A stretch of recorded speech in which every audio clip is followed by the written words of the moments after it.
Mario Party Superstars is all about celebrating the classic Mario Party games. However, there's a handful of minigames that snuck their way into this collection that honestly don't deserve to be there. In fact, they're so bad that there's no way I can review them all on my own. So that's why today, I've invited Z Gamer Guys. Hello! To help me rank the top 10 worst Mario Party Superstars minigames. This list is based on how unfair the minigames are, how much control you have during each game, and anything else that just sucks about them. And yes, that includes all types of minigames, which means that no game is safe from our criticization this time around. So without further ado, let's get to the countdown.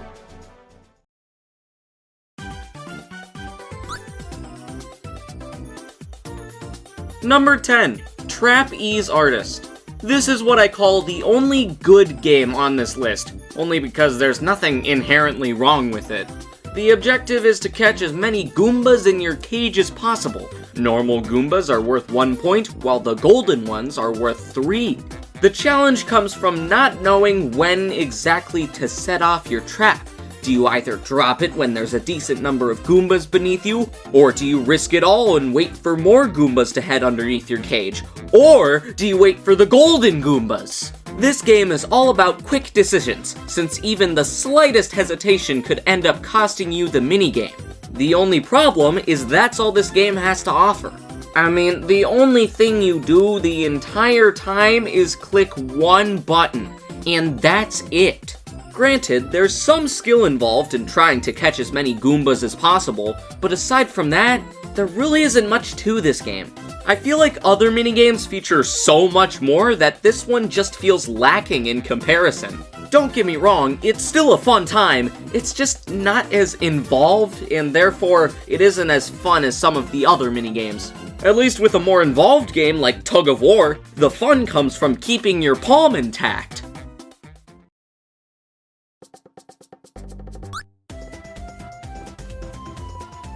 Number 9. River Raiders. And here we have our first coin minigame. These games are honestly pretty hit or miss, and unfortunately, this one is very, very miss. This minigame is a 1v3 game that features one player driving a boat and the others riding on green shells tied to the back. The person driving the boat is in charge of which direction all of the players head, but everyone else is able to move independently of one another. There's a boatload of coins traveling down the river, and whoever gets the most coins wins. Well, it is a coin minigame, so everybody wins? Hooray? Nothing I've talked about yet has been too awful. However, there's one glaring issue that pretty much ruins the entire game. It's too slow. This minigame moves at an abysmal pace. Everything about it is just so slow going that it's not even fun at all. Heck, it's not even interesting as a relaxing take a break from the action kind of minigame because I can't find anything leisurely about it. It's just so unfortunate because this minigame could have been so much better. Nintendo had the chance to make something truly special with this one, but of course, they just had to go and blow it. Typical.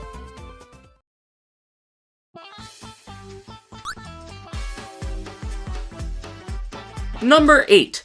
Bowser's Big Blast. Now this one's a classic. This minigame has been remade to death. It's been in Mario Party 2, Mario Party 4, Mario Party The Top 100, and now Mario Party Superstars. And it's just luck. The way this game works is that there are 5 levers and everyone has to take turns pushing one down. Most of the levers are safe to touch, however, there's always one lever that will set the Bowser Bomb off, and if you press it, it's game over.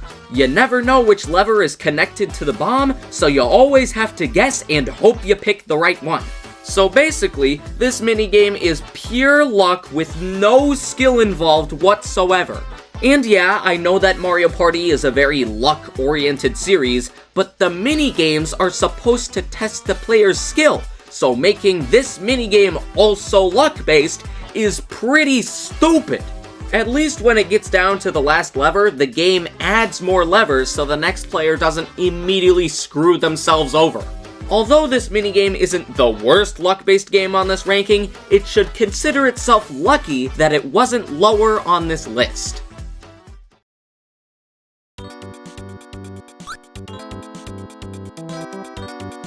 Number 7.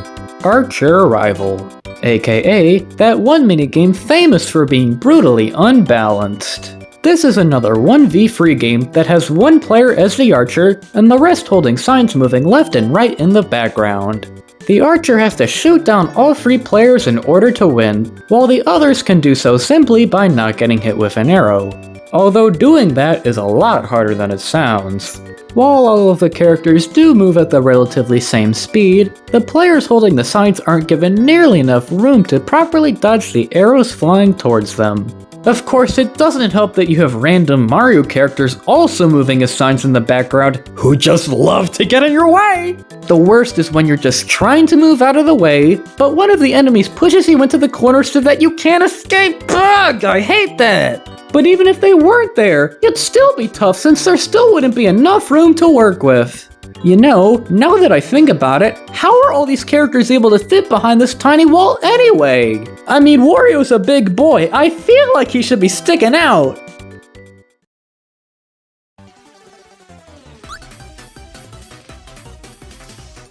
Number 6. Tidal Toss. Toss is right because I'm about to toss this minigame in the trash. This is yet another 1v3 minigame, and just like Archer Rival, this game is incredibly unbalanced. One player is sitting in a rowboat in the middle of the pond, while the other 3 are standing in the water. The person on the boat has to ground pound to create these massive tidal waves that send the other characters flying back, and if they slip up too close to the edge, then they're out of the running. The problem is that the players in the water have a really unfair disadvantage over the person in the boat. That player is able to spam their ground pound so that it's almost impossible to jump over everything. Heck, the waves have bigger hitboxes than what they seem, so if you think you're jumping over it, you might just get hit for no reason. But if you manage to jump over all the waves and get up close and personal with the boat, you can time your jumps to never get hit. So what seemed skewed to one side is then skewed to another. Who wins this minigame? This game just isn't that fun. But hey, at least it should tide you over. Get it? Tide, as in Tidal Toss? Yeah, no, that joke was horrible.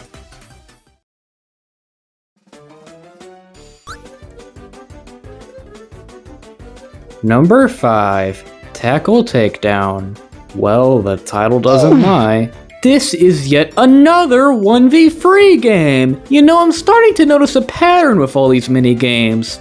Anyways, this game is pretty meh. One player is on offense, while the others are on defense. One team's goal is to score a touchdown, and the other team's goal is to stop the other player by tackling them. Now, aside from the fact that this minigame goes against several NFL regulations, there's one major issue that kind of ruins the game. This minigame is over in mere seconds, and that's not even an exaggeration! Take this round as an example. The minigame starts, whoops, I got tackled, minigame over. Don't get me wrong, it's a fun concept, it's just executed so poorly. Like, why couldn't this be a best out of 3 sort of game? Other minigames are like that, why is this one any different? Look, I don't think that this is a bad idea for a minigame, far from it. But when it takes my brain longer to process the idea of this minigame existing than the minigame itself, that's when we've got a problem.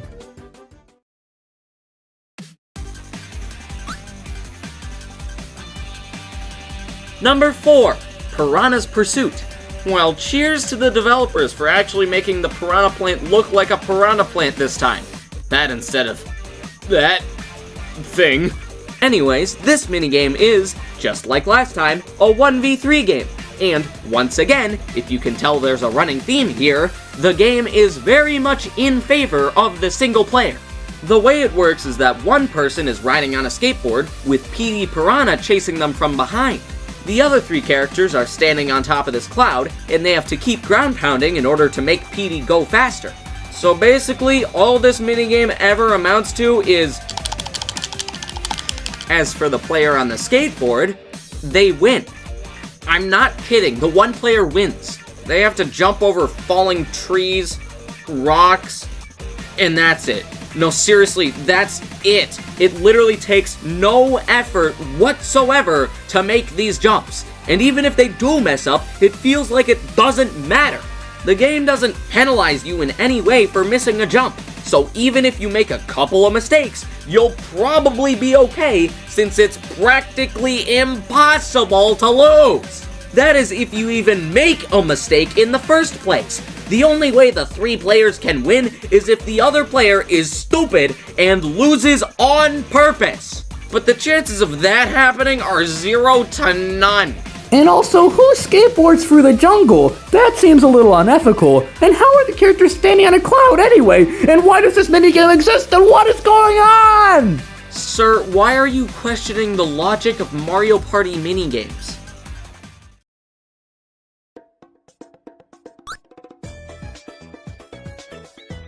Number 3, Hide and Sneak.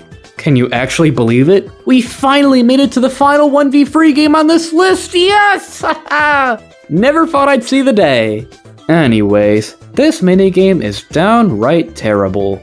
The main premise is that 3 characters are standing on a stage, and they have 10 seconds to hide behind a multitude of different objects. Once time's up, the curtain will close, and the other player has to choose one of the objects to look behind. If anyone is hiding behind the object that they pick, then that person is out. This goes on until every character is called off stage, or if at least one player is still standing at the end of 3 rounds. Now this is fine and dandy and all. In fact, you might even think that the player trying to find everyone is the one with the advantage, but that couldn't be farther from the truth. Wherever the characters on stage are moving doesn't actually correspond with where they'll actually end up. For example, sometimes I'll see someone heading for an object right when the curtain's about to close, so what do? I pick that object and guess what? They're not there! Why?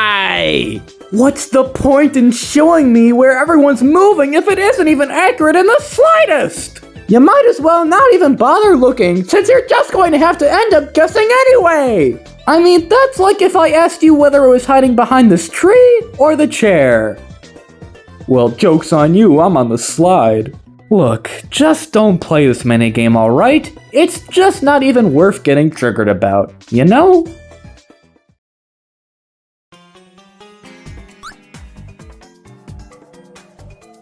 Number 2, Manner of Escape.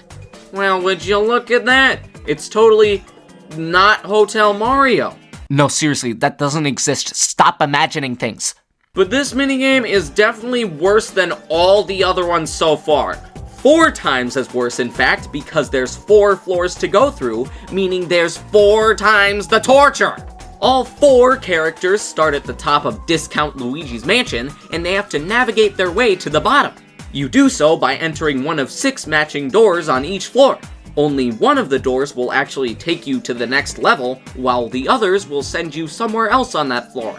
Now, you might think that this would take forever since you have absolutely no indication as to which door is the correct one, but honestly, that couldn't be farther from the truth. All you have to do is watch which doors the other players go down, and once they show you the way, you're golden. The only door that even remotely matters is the last one, so it's almost as if 75% of this game is pointless. So even if you manage to find the first 3 doors all on your first try, you might still lose just because of RNG. At least with the other luck minigames, those were dependent on just yourself. But in this one, it's so easy to copy each other right at the beginning, only to lose it all right at the end, which could lead to so many broken friendships. This game absolutely blows, but at the very least, it's not as bad as the number 1 minigame on this list. Pigman, take it away.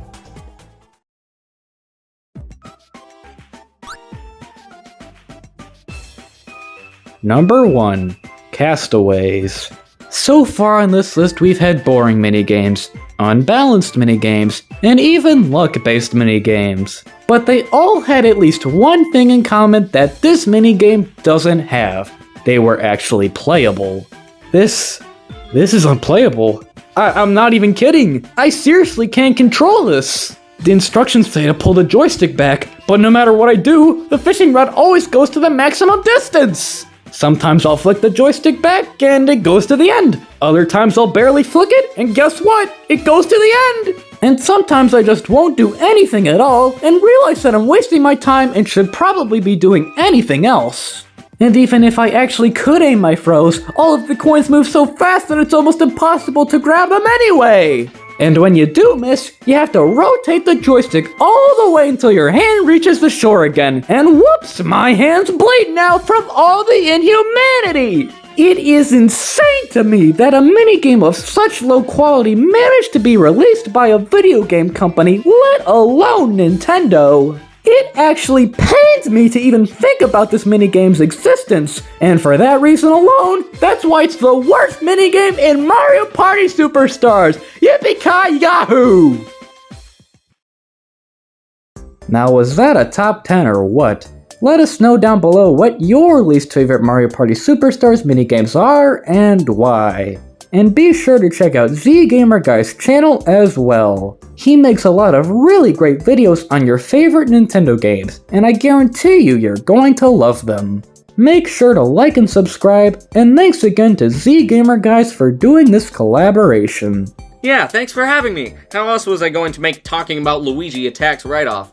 Thanks so much for watching, and until next time, see ya!